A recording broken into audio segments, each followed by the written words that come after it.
Pierre, what is up, man? What's the vibes? Talk to me, man. What's new? Vibes is good, man. Vibes is at an all-time high. Um, like I was just telling you off camera, allergies is starting to kick up, which I expect at this point in my life. I know the allergies are coming when we go from summer into the fall.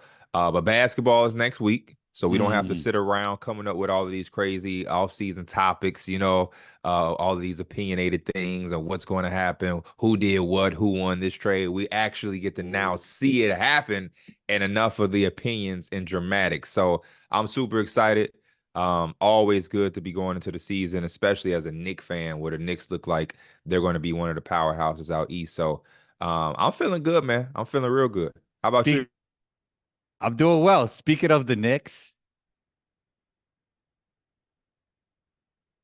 you there? Yeah, I'm Oh, there. okay, I'm okay. here. Speaking of the Knicks, I know where you land on that trade, but not everybody landed in the same way you did. I feel like there's so much contradictions, controversies around this trade. Obviously, Dante came in the building chirping at the Knicks. Yep. It's been crazy. I saw you in the comments section. I mean, you were pro trade. You were pro this trade all the way. Yeah. Besides me being a Knicks fan, like I'm an NBA fan and I'm an NBA person. So I understand how the business works. I understand how team building works. Not everybody really cares about team building or looks at it from different perspectives. It's just about their team and their fandom for the team, and I understand it. I love Dante DiVincenzo before he was even a Knick. You know how my receipts are. My Twitter and everything will fact check that. Been a big Dante DiVincenzo fan for years now. So to see him be a Knick and then have his career year with the Knicks and part of like one of the best seasons I've seen in my lifetime as a Knicks fan, it sucks to see him go for sure. Same thing with Julius Randle. When Julius Randle came to New York and was the MIP and all NBA player, we needed that. Like we were in a situation where we were like leaning on Marcus Morris to give us a chance to win some games. So we needed what Julius Randle gave us, and he really ignited this version of the Knicks that we have. We have to credit Tibbs, Leon Rose, but Julius Randle came when not a lot of people was taking us serious. So it hurts to see him leave as well. But the part of the game is you have to lose something to gain something. And we gained Carl Anthony Towns, which to me is not a talent that you are given a chance to acquire every day or every summer. And when you look at the Knicks previous season, they're going for it. And I always tell people there is no way to guarantee a championship. As a fan of an organization, all you can ask for is your team going for it. We had a hell of a year last year. They're doubling down and they're saying to us, the fans, and to the team, we are going forward. We are getting as much talent as we can, top tier talent that's going to fit together on paper and hopefully fit together on the floor, and we're going to give ourselves a chance to go all out for this thing while we have this small window. And I mean, a lot of people that have things to say about it, Combo, I remind them, y'all also had things to say about the Jalen Brunson signing. Like I was there for that. It wasn't that long ago when a lot of y'all that are complaining about this They thought he trade. was. They thought he was overpaid then. Come on, let's talk. Let's not have amnesia. And so it's like one of my biggest things with Knicks fans, though I'm a fellow Knicks fan, is the complaining. It's so much complaining, and it's like, bro, y'all complain constantly. We had a tough. I I was there, like a lot of the other Knicks fans, when we were the laughing stock of the league. Now Mm. we have good things going. And hey, even if the trade doesn't pan out because everybody won't win a championship, again, it just feels good to be a part of a team or supporting a team that's saying, hey, let's go and make moves. We used to have off seasons where our biggest signing was Alfred Payton. No disrespect to Alfred Payton, but we've come a long way. You know what I mean? We like the Kevin Knox missed draft pick. We don't have to deal with that anymore. You know what I mean? However you feel about Carl Towns, he's one of the top players in the league at his position. That you cannot argue that. I don't care how you feel about him. The facts are the facts, and he's going to fit this team a lot better than Julius Randle, as much as we all love him. And to acquire him, we had to give up Dante, who, again, I love Dante, but I feel like the attachment of Knicks fans have they're almost talking about Dante DiVincenzo as if he's like Brunson himself. You get what I'm saying? And it's like, we all love Dante, but again, if there was anybody to replace, I'm it was Dante. You know what I mean? Like, I'm just being honest. Yeah, and I think the reason he had that chip on his shoulder in that game wasn't even because he got traded, because his role was going to be reduced, and he didn't even want to be there anymore, from what I'm hearing. So it's like, Now I heard conflicting thing. I heard that that wasn't true, that he didn't want to be there.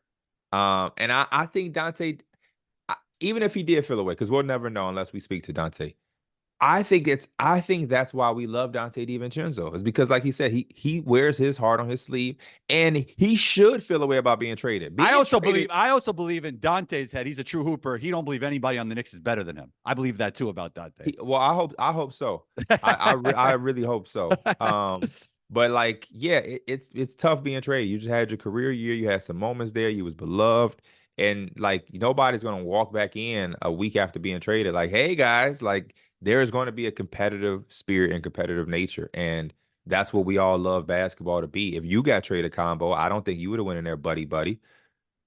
And a lot of it wasn't even like super hardcore beef. He was just trash talking Tibbs, and Rick Brunson decided to jump in for whatever reason, and that went left. But a lot of people tried to rush and say, thanks for the trade. Thanks for the trade. He wasn't saying thanks for the trade. So now that we got that cleared, a lot of people look crazy trying to push a narrative. I think some of the greatest moments for any athletes is going at your old team. Yeah. I think everybody loves that. Yeah, having that chip on your shoulder will give us some incredible moments. Shout out to Dante though, man. Yeah. Again, Knick fans, we all love him. I don't know a Knick fan that didn't love Dante DiVincenzo and what he did. But you know, when you look at the season, the review, we lost the biggest person that we lost, combo, in my opinion. And again, I'm understanding of it. I'm not frustrated with the Knicks because of it, but it just hurts. Isaiah Hardenstein. Oh yeah. You know, the lack of depth that we have at the center position, specifically his offensive rebounding, you know, those are things that extended play. Those are things that a lot of people, not the sexy stats that people don't know, but controlling the glass, especially in the playoffs, when you're going against Embiid's and Giannis's, that mean a lot to get those teams extra possessions. And we're going to miss that. But again, OKC paid him a number that I think the Knicks smartly maneuvered around. But in review, we lost Julius Randle, who wasn't available in that playoff stretch. We lost Dante DiVincenzo, who was incredible, and we lost Isaiah Hardenstein, and we upgraded our roster by adding Mikal Bridges and Karl Anthony Towns to a team that already had Brunson, OG Anunoby, and then another rock star in the playoffs for us was Josh Hart, who we retained, and another guy who has an opportunity to step up like Dante DiVincenzo and Josh Hart did with the injuries. Not injury related, but Miles McBride. A Yeah. lot of people who love McBride didn't want to see him traded all. Obviously, we need to keep him. We need to keep him. He was going to be buried if we still had Dante DiVincenzo. It was going to be hard to find minutes for him. Now he has a clear role and opportunity to do something, and we have Tyler Kolak too from Marquette, who looks like he's going to be somebody that could crack the rotation at some point. We'll get off the Knicks in a moment, but what do you say to those Knicks fans that feel like they should have run it back because of the chemistry factor? Yeah, I mean, hey, in a perfect world, you have that situation. But again, like I stated, real basketball people know you don't always have these opportunities to acquire this type of talent. That's just the name of the game. You would love to be able to run it back. But I honestly think the way that the East has gotten better, running it back would have been very kind of controversial. When you see the rest of the conference get better, you have to also get better. I think that we would have did ourselves no justice by saying let's run it back, because admittedly, that team from last year, we bring it back, it's still a really good team, but it's hard to place us above some of the other teams. The Celtics are still number one. Even with the moves we made, you have to respect the Celtics. Joel Embiid and Maxey went out and added Paul George. Putting Paul George in the third option role, coming off, he just had a career year with the Clippers. A lot of people don't talk about that year because they didn't win a championship. Hey, I don't know. I think nobody feels like how I do about this. I'm not ready to put Maxey above PG-13 yet. PG-8, sorry. I don't know. I mean, like, what? Like, already? I mean, PG-8 was great. I understand that one's ascending and one is now a veteran. The way that the team is shaping up. Embiid is going to be the number one. His partner in the pick and roll is going to be Maxey. Maxey's the point guard. He's going to control the rock. And I think Paul George, at this point in his career, wants to be in that third slot. But on any given night, he can be your 2 or 1. That's what makes it dangerous. But because Maxey's going to have the ball a certain portion of the time, and then we know Embiid is going to get his touches, it kind of puts PG in there. We're not doing it in a disrespectful way because PG is my favorite player, but I just think that to even have arguably PG or Tyrese be a third option, however you want to cut the cake, one of those guys being your third option makes you extremely scary. The Bucks are going to be another year in. They have their own injury things with Middleton and his ankles and whatnot, but Dame and Giannis is still going to be scary. The Cavaliers are going to be healthy. The Magic went out and added KCP. Everybody is trying to get better out there in the East, and the Knicks not only got better, they got extremely better. Mikal Bridges and OG Anunoby being on your wing defensively. Yes. I don't know how you walk away from the offseason complaining about anything. You know what I mean? Again, as Yeah. much as we love Dante and Julius, what's the last wing tandem defensively that shapes up like that? Yeah. I don't know off the top of my brain. That's a crazy wing. I guess well, Tatum and Brown at one point. Yeah, I mean, yeah. I mean, you can't say. now they take up so much on the offensive end. They might Right. not be quite that good defensively like those two, but they are two-way wings for sure. Yeah, that's going to be a scary tandem. And I don't think we're still got some work to do. So you had the Celtics like winning it all last year. You used to Yes. say they were the best team in every single way. Why are we overthinking it? Why? Now they got a chip on their shoulder. Do you feel the same way this year? And on top of that, everybody's talking OKC. And who doesn't love OKC, right? I mean, they're hard not to love. But are they legit threats if both teams could make it all the way? Oh yeah, I do think they're legit threats. The thing about the Celtics, and the Celtics came up when me and Manny was in your comments going back and forth because he was I big on I couldn't even keep up with all of it, bro. It was Yeah, me either. Me either. He was a big guy on the chemistry part. And I referenced the Celtics where it's like their chemistry was really good when they lost the finals against the Warriors. Marcus Smart, we knew as the heart and soul of that team. They traded him to upgrade their talent. And then they won. Then very next year, after that trade, chemistry was fixed. Chemistry is something that's going to come. You know what I mean? It just takes time for that. I don't think chemistry is something that you got to like, oh my gosh, they don't have chemistry. It ain't like we went and got a big three, Bron, you know what I'm saying? Bron, Wade, and Bosh. And now it's like, oh, they got to get used to playing with the ball. No, Mikal is accustomed to the role we're going to put him in. And I think that's the thing with the OKC Thunder. They went out and got guys. I said all I had to say. They got guys that I think gives them added depth, legitimate depth. It's one thing to be like, oh, we have players to play. No, they have players. And then they brought in guys that have a role. So it's like we don't have to take time to get them adjusted. You know, like it's always tougher. Like for example, Minnesota is going to have a harder time adding Julius to the mix than Dante. 100%. But because Julius, Dante, I feel like Julius and Trey are like two stars that will be like that on almost every team. Trey, Young. Like you have to fit everything around them for them to be the best version of themselves. Yeah, and I think it would be even easier for Trey because he's just the point guard versus Julius kind of being his four. But it's no knock on Julius, but it just takes a little bit more time because he's a guy who's at the four. He's not a catch and shoot guy. You got to give him a rock. You got to have, like you said, surrounding pieces to space the floor and different things like that. Versus somebody like Dante, who on any team, you know exactly what Dante is going to do and where to put him. And I think the OKC Thunder, their acquisitions are like the Dante DiVincenzo's of the world, where Caruso, you're going to guard, you're going to be a secondary ball handler who can cut and make some corner three-point shots. Hardenstein, you're going to crash the glass and get us extra possessions. You're going to be a pick and roll guy who can make passes off the elbow, get you a little flow shot. It's very seamless. And to me, that makes them extremely scary because you already had a really good five. They were just young. And even with their youth, they were really good. But you add those two guys, selfless guys who will feel okay thriving without having 20-point games.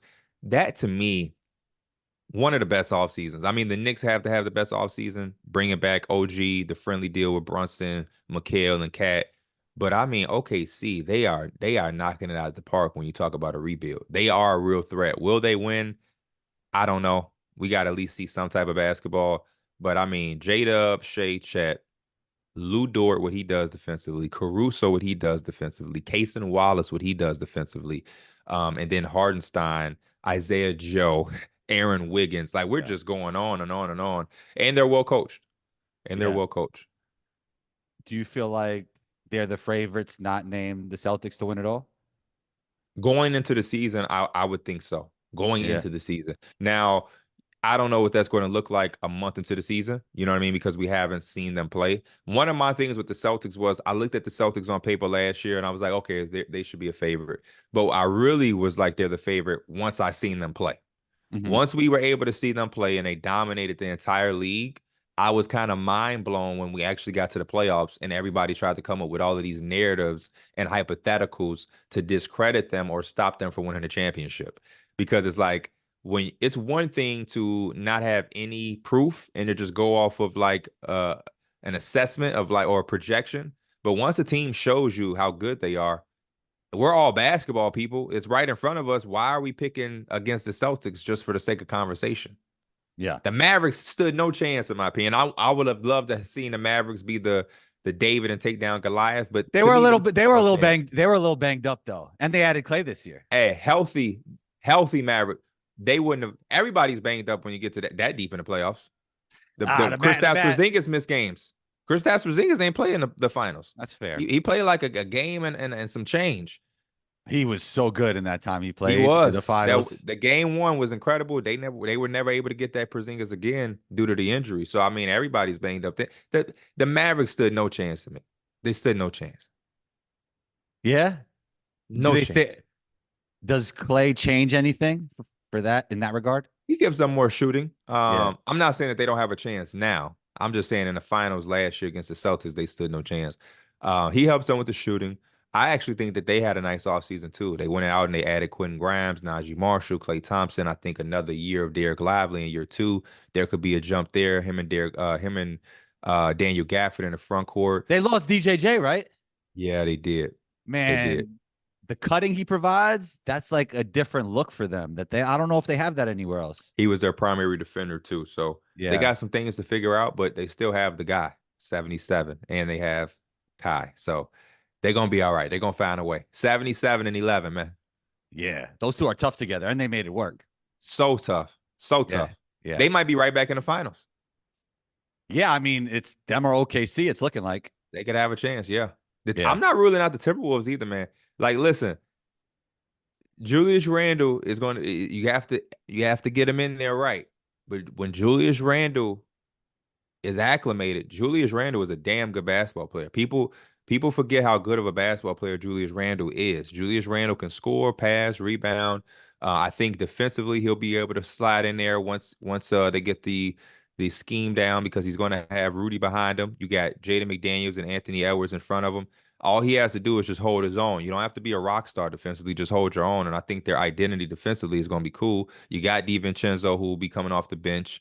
Rob Dillingham, we'll see how he is as a rookie coming off the bench. Nickeil Alexander-Walker. I still like the Timberwolves. Yeah, it's a good segue to what we're about to talk about because I think they have the MVP. Me too. I think they have the MVP, P, because, I've been high on Anthony Edwards' game for a long time now. Yes, you and have I been. always thought he would win MVP, but I do think the Olympic process expedited his process. Okay. Yeah, we did our award prediction and he was my MVP as well. I just think that the playoffs, the USA, the growth, the narrative with the Timberwolves team of like maybe taking a step back because you traded Cat. It's going to take some while to acclimate Julius Randle and everything like that. So much attention is going to Shea and OKC. So much attention is still on Luka that he has a chance to go out there and snatch that award. Already in the preseason, he's looked like he's in midseason form. I didn't like the way he tried to go on Madison Square Garden and put on a show. Relax, brother. It's just preseason. Bro, he made that look easy. And the way he was real light work. And the way he was guarding Brunson at times, like that guy's a two-way player, bro. Walling him up. Yeah, So, and he got hyped about it. Yeah, he did. That's what you love about Anthony Edwards. That's what you love. But yeah, he was my MVP pick as well. So I see exactly where you're coming from. There's a world where, and also the point that I made when we talked about it on our podcast, is Anthony Edwards is one of those guys that don't shy away from it. Like if you go ask Shea about the MVP this season, Shea would probably give you a political correct answer where it's like, we just want to be a good team. And if it comes, Anthony Edwards will go on the podium and say, hell yeah, I'm going for it. Like Yeah. he'll let it be known, I want that award. And I love that because there is nothing to hide from it. You just go get it. Yeah. SGA likes to communicate through social media. He likes to talk Yes, spicy the and the captions. captions. I like that though. I Hmm. like that. Yeah, yeah, It's not my style, but I do like it. yeah, yeah. Hey, however you talk, talk. As long as you back it up. When you back it up like SGA, you can talk however you want to. He could talk trash or sign language for all I care. He's backing it up. Speaking of SGA, for most improved, I'm gonna go with his teammate Chet, man. And I actually looked at like the betting odds. He's not even on there. Like I think Wemby's number one.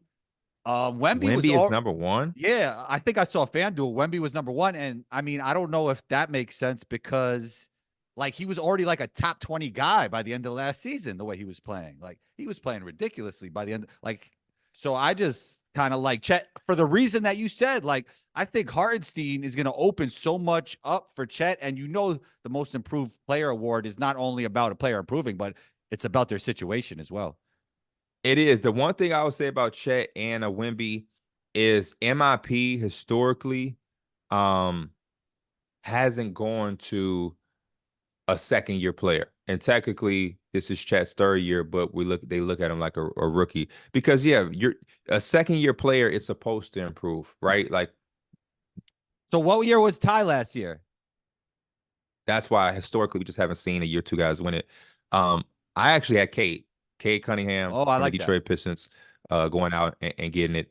And I also had AirPods as a potential guy from the Warriors. So um, Chet, Chet and J Dub are crazy. That's all I'm gonna say. Wait, Like Pods is not. It's not his second year though. it is a second year. It is a second year. It's just that he only averaged about like his jump. I think could be way crazier. What did Vic average last year? Oh, I think over 20. And Pods ain't my number one. Cade is. I just want to show him Oh, some okay. love. But Okay. like, I was think like when you have a guy like, and this is why again he wouldn't be my number one. But if you have a guy like Vic, who was the number one pick, has a rookie of the year campaign, I think in order for him to win it, he would have to take a insane jump, which isn't out of the realm. But if he averaged about 19 to 20, what would you think he would have to jump to get the most improved? I mean, there's a world he could average 28. There's a world like But it that would could have to happen. be something like that, right? And then also on top of that, he's gonna win another award. I don't want to segue all the way to the end. DPOI. Yeah, but I mean, like he's gonna probably be the best defensive player in the league by the end of the year. It's Yeah. crazy. And then also Hopefully, on top of that, P, they got CP3, who I hope doesn't yes. get traded because he's the perfect fit. I think the fit almost defies his age. Like, yeah, he's older, but it's so perfect, it's gonna work well. No, yeah. I'm hoping CP3 can be healthy. I got some odds, some of the odds up in front of me. I see Jalen Suggs from the Magic. That would be a nice one. Jalen Green from the Rockets. Emmanuel Quickly with the That's Raptors. interesting. Jonathan Kuminga. Okay. Evan Mobley. Jalen Johnson. So Jalen it's like, Johnson. I like Jalen Jalen John. I like, like yeah. Jalen So Johnson. Yeah. I like some of those guys more than AirPods, my pick the year two, or like a Wemby. But Yeah. If Wemby jumped up to 28 points, I'm not against it. I'm not against it at Yeah. all. I'm not against it at all. Yeah. But hopefully we see somebody take a huge jump that we not anticipate. That's what I love. Like I love growing up and the MIP was like to guys that we didn't really anticipate. But instead it's became what Ja Morant won one, right? He Oh, won the did he? MIP before. Yeah, it was like that Yeah, I don't think Ja, I don't understand giving a generational player most improved player, right? and that's why I wouldn't want to give it to Vic. We've talked about Vic, Yeah. hype Vic up, and then it's like he's the That's most what improved. yeah. That's why I got Chet over Vic. I think there's almost I Yeah. mean, there's room for growth, obviously, with both of them, but I could see like him with Hardenstein opening so much up for him. And I watch him in summer and I watch him in preseason. Everything looks effortless for him. Like he actually got better. Like I could tell right away and stronger, you know? So yeah, I loved this game last year. He was incredible. Just Yeah. dragging people to the basket. He didn't get enough credit for strength. He obviously has a thin frame, but in isolation, he was taking a lot of guys twice. Now I want to say twice his size, but a lot bigger than him, taking him to the paint and finishing. He was a dog in isolation last year. He didn't get as many touches, but he was a monster. I'm hoping that they don't play too much together. I like Chet at the five, being able to catch the ball at the perimeter and attack different type of centers. And then once he attacks a couple times, and then he knocks down that jump shot that we've seen him. Now you got the centers that are guarding him on thin ice. He can Yeah. drive on me, Yeah. but if I close out too strong, he can go right around me. If I close out too softly, he can shoot the jumper right above. You start to get in la la land guarding that, man. Yeah. With the Rookie of the Year award, it's really interesting this year because there was no clear-cut number one pick. So that always makes the Rookie of the Year award very interesting. Who would you have for that? So your curveball. Okay. The Rookie of the Year is about opportunity and Yes. stats. Yes. Don't have to worry about winning games and being a playoff team. Bub Carrington. Bub Carrington with the Wizards, I think, is going to have a hell of an opportunity because they don't have a legitimate solidified guard there. Poole is starting at the point to start the year. Brogdon has had procedure on his thumb. I'm looking at how much opportunity they're giving him in preseason. He's playing almost 30 minutes a game, shooting double-digit shot attempts. He's a scorer. He's a passer. I think Bub Carrington is going to be my pick. And he's a guy that's not the top pick. I think the fans and the voters, they love to rally around a guy that isn't the obvious choice. Like whenever you get that dark horse out of nowhere, like remember when Malcolm Brogdon won the Rookie of the Year as a second round pick? They love that. Like who doesn't love He when was he it was like knocks he up? was like he was like a vet as a rookie though. He was so Yeah, tough. he Yeah, yeah, was. yeah. And that was the year Embiid was hurt. But it's like they love to rally against the not so obvious guys. And because this draft class isn't so obvious, um, I'm just shaping it down to opportunity. I like Reed Shepherd, but where Tough. does Reed Shepherd really play? So much young talent on that team. So much like again, he's going to play, but will he play a substantial amount to win this award? Uh, so that's really my thing. The opportunity. So I'm going with Bub. It was good to see Lonzo back yesterday, hit his first 2 threes, and I'm gonna go with his teammate, Matas Buzelis. Feel on both sides of the floor, very athletic, good size, does have to get the shooting better, but Shout out I, to my boy Modest. yeah, I think the energy and the mentality he has will make him a star in this league, and I think he's gonna get that Rookie of the Year this year. I would love that. I would love that. That's the little homie. I would love that. I got to Oh, see where I'm trying to figure out how much opportunity you get with Patrick Wood. They want to see something from Patrick Williams. how Patrick many Williams got years? to How show. many years has this been, P? That's what I'm saying. That's what I'm like, man. I'm I would surprised the just go. Bulls I would are. just go with Batas. I would just give him the keys, to be honest. You ain't too far from how I feel. I'm just curious as how much longer the Bulls are going to do this. Patrick Williams, we got to figure this thing out. Experiment. Six man, we talked about Dante enough, but I'm gonna go with Dante, man. Got that chip on his shoulder. You think this team could make it all the way to the finals or even win a championship Potentially, yeah. possibly? So yeah, I'm gonna go with Dante. He got that chip on his shoulder for six man. My sixth man of the year was Malik Monk. Okay, He's just a tough. guy that's like tailor made for the position, tailor made for the award. I just he should have won it in my opinion last year. The funny thing about the Timberwolves is they have Nas Reed too. So Nas So Reed and Dante. tough. Yeah, that team is nice. And guys with chips on their shoulders, both of them got a chip on their shoulder because I know they feel like they should have gotten more opportunity throughout the course of their whole career. Like those are two Yeah. guys like that. And I think that's part of the reason they traded Cat because they felt like Nas Reed could make up a lot of what Cat does. Outside of the financial stuff, yeah, I mean that was definitely something that they should have looked at and considered. I think that the reality really is the next step of surrounding the team around Anthony Edwards. You pay Ant, you paid McDaniels, you paid Rudy, you were paying Cat, you paid Nas Reed. For that team, you have very limited opportunity to grow. And, were they a championship team? You had to be a championship team for that payroll, basically. So now you trade Cat, you wash your hands with that.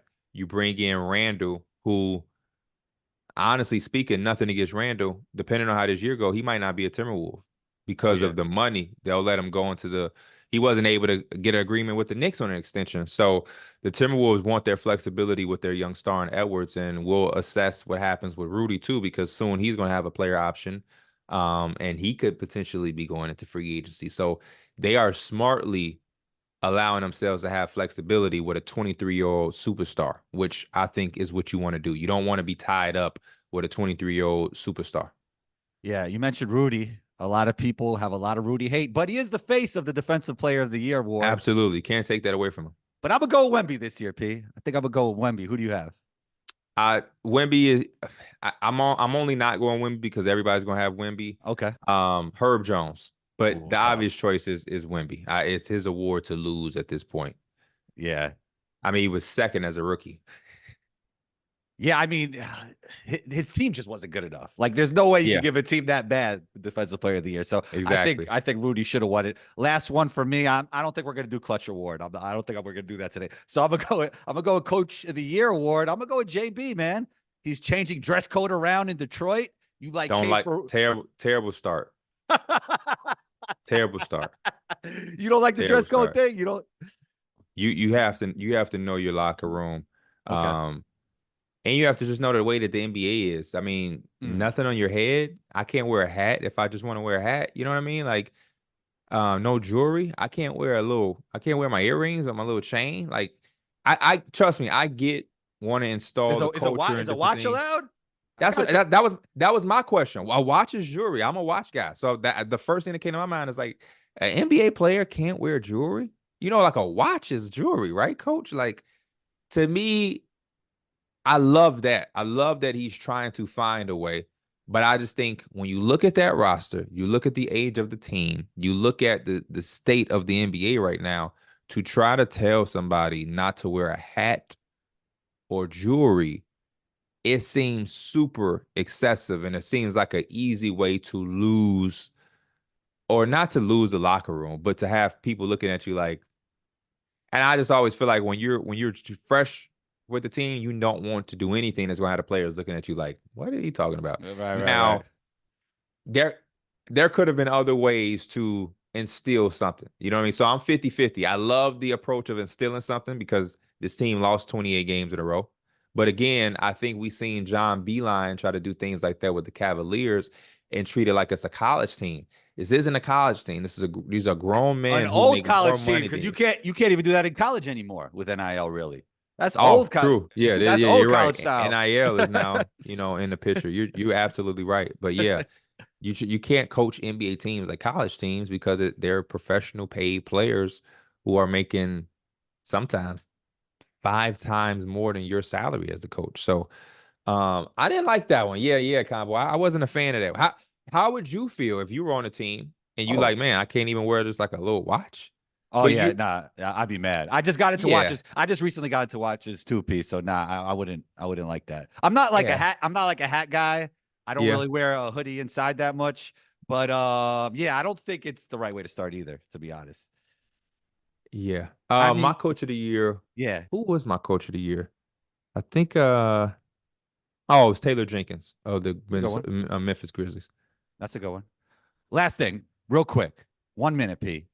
What do you feel about this Bronny situation? I think he needs to get his photo out with Bron first couple games, put him in the G League, let him rock in the G League, give him 40 minutes a game, get him game reps, then maybe bring him back up later. But I think he needs some G League reps, P. It's conflicting me, man, because I understand it from Bron and Bronny's standpoint. He almost passed away. He had cardiac arrest. So it's Yeah. like they're living out their dream and not really caring much about it.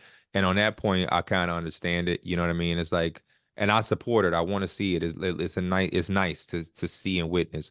But then on the other side, we have basketball, which is basketball doesn't care about the feelings. It doesn't care about the family dynamic. It's basketball, and you're trying to win. You know what I mean? These things don't make me feel like they're trying to win. It doesn't make me feel like that's their main goal because I just seen a video today of somebody saying Bronny is averaging 0.7 points in the preseason, shooting 9% from the field. I mean, what are we talking about? It seems like a setup for failure a little bit. And it's just unfortunate because I like Bronny, but it's their life, it's their story. Again, he had a situation where he almost lost his life. He's doing something that not a lot of people are able to do.